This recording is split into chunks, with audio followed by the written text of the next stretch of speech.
या चॅनलचे अपडेट्स मिळवण्यासाठी कृपया @पोस्ट मराठीला लाईक करा, शेअर करा आणि सबस्क्राइब करायला विसरू नका। न्यायाधीश साहेबांना आणि पोलीस साहेबांना माझं एवढंच म्हणणं आहे की पत्र पाठवण्या पहिले एवढं लक्षात घ्या का तुम्ही जे अन्न खाता तो अन्न आमचा शेतकरी बनवते।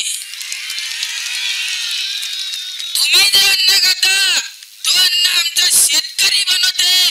तुम्हाला विचार नाही करत आहे, तुम्ही डायरेक्ट पत्र पाठवता, आंदोलन करा नाही तर जेलात टाकीन।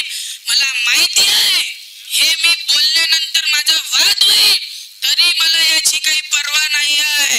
जर तुम्हाला जेलात टाकायचं असेल तर मी 18 वर्षाचा खालचा आहे, पहिले मला जेलात टाका, नंतर आमच्या भाऊले पत्र पाठवा।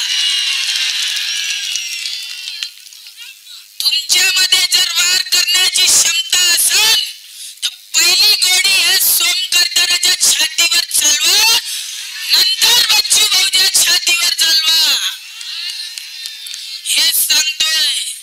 आणि हे 1500 रुपयाचा चॉकलेट देणारे जे लोक आहे, आश्वासन देणारे मुख्यमंत्री साहेब, तुम्हाला म्हणे कर्जमाफी देतो असं 90 पाजली,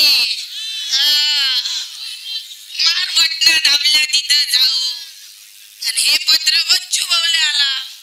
जर हे आपण एवढी एकी नसती आपली, घरी जर एखाद्या शेतकऱ्याच्या पत्र आलं असता, शेतकरीने तर आत्महत्या करून गेली असती। न्यायाधीश साहेबांना पत्र पाठवला, बापा बापा। अरे आता फाटली का कोणाची? फाटली का? केम नाही फाटली? एक झालं म्हणून ना। मग एवढ्या वर्षांपासून, एवढ्या महिन्यांपासून बच्चू भाऊ का तुम्हाला इंग्लिश मध्ये सांगत होते का? एवढ्या वर्षापासून जर तुम्ही ना डोळे उघडले असते, एक झाले असते तुम्ही, तर ही नोबतच नाही आली असते आपल्याला आंदोलन करायचे। आणि आता इथे जे नाही तर पाठ टाकून घरी जाऊन राहिले, शेतकऱ्यांची अवलादच नाही आहे, ते कोण आहे तर घरी गेले साले वा। माझा बाप शेतकरी नाही आहे, माझा बाप व्यापारी आहे, कपड्याची दुकान आहे माझ्या घरी, आणि मी सिंधी समाजातला आहे, तरी मी मराठी बोलतो आणि शेतकऱ्यांसाठी लढतो। इथं ना माझे बाबा आले ना कोणी आलं, मी एकटा काकांसोबत आलो आहे। काकांना मी ना आर्मी मध्ये म्हटलं होतं, काका मी उद्या येऊ की तुमच्या सोबत चालू? काकांना मला वाटलं तू म्हणे उद्या आहे म्हणे, कायले म्हणे आता येते म्हणे एवढा गर्दीत म्हणे। काकाले हो म्हटलं, तरी मन पलटून गेला, नाही म्हटलं पब्लिकला एक झाली आहे म्हटलं, आता साल्याले होऊनच देवा आरपार काय आहे। तर घरी गेलो, बॅग घेतली, कपडे भरले, डायरेक्ट आलो। काका आलो म्हटलं, शेतकरी की लढाई है, इसमें सबको एक होना पड़ेगा, सबको। आणि जे जाती वादाचे भांडण करून तुम्ही जे आमच्या लोकांना फसवतात, असं करण्यानं चालणार नाही आहे।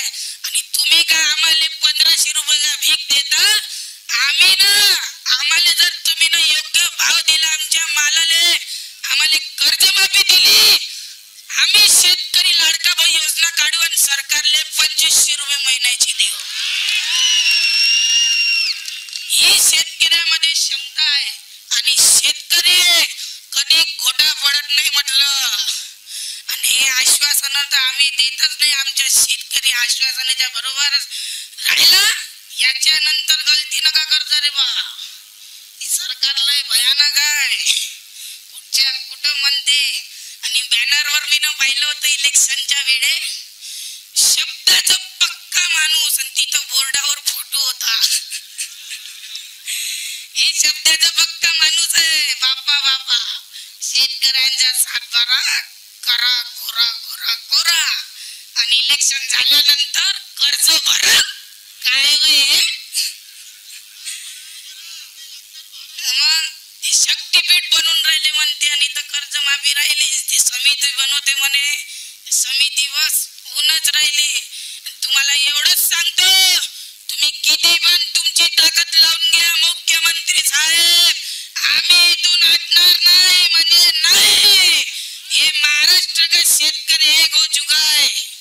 आणि एक डायलॉग बोलक म्हणून माझं भाषण संपवतो. पोलीस फडणवीस साहेबांसाठी, मुख्यमंत्री साहेबांसाठी डायलॉग आहे. Police, CBI, force, military, force तो तेरी सारी है. Police, CBI, force, military, force तो तेरी सारी है. पण शेतकरी के और दिव्यांगों के दिल में बसा मेरा राजा अब भी सब पे भारी है. जय जवान, जय जवान. बच्चू भाऊ तुम आगे,